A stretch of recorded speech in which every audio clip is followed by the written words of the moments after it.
உண்மையாய் உழைத்தோம், உதரமும் உதிர்த்தோம், உயிரையும் கொடுத்தோம், புனைப்பெயர் தந்தனர் பாகிஸ்தான் பிரியர்கள் என்று.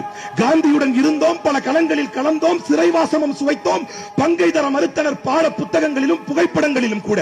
சந்திரபோஸின் போராட்ட படைகளை தலைமையேற்று சென்றோம் அன்று, அதற்கு பட்டம் தந்தனர் இன்று பயங்கரவாதிகள் என்று. தொப்பியும் தாடியும் விடுதலை போரில் உண்மை தீவிரம் காட்டியதாலோ அவை தீவிரவாதத்தின் அடையாளங்கள் ஆகி போயின. ஆம் தீவிரவாதிகள் தான், ஆம் தீவிரவாதிகள் தான். சாந்தியை சமாதானத்தை காப்பதில் தீவிரவாதிகள் தான்.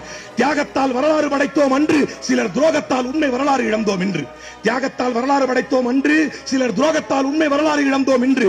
வெள்ளையனுக்கு விசுவாசமாய் இருந்து நாட்டு மக்களுக்கு நம்பிக்கை துரோகம் இழைத்து ஒதுங்கி வாழ்ந்த ஓநாய்களும் பதுங்கி வாழ்ந்த பச்சோந்திகளும் பட்டங்களிலும் பதவி பள்ளக்கிலும் பபுசாயம் இருந்து பள்ளிளிக்க அடிமைத்தலை அகற்ற அயராமல் உழைத்தவனும் விடுதலை போரில் வீரமரணம் அடைந்தவனும் இருட்டு அறையில் குருட்டு பூனை இல்லாத ஒன்றை தேடுவதைப் போல இரவின் வாயிலில் விடியலை எதிர்பார்த்து ஓலை குடிசையில் ஒட்டிய வயிற்றுடன் முன்னாள் மண்ணின் மைந்தர்களின் இந்நாள் வாரிசுகள் இந்த முஸ்லிம்கள்.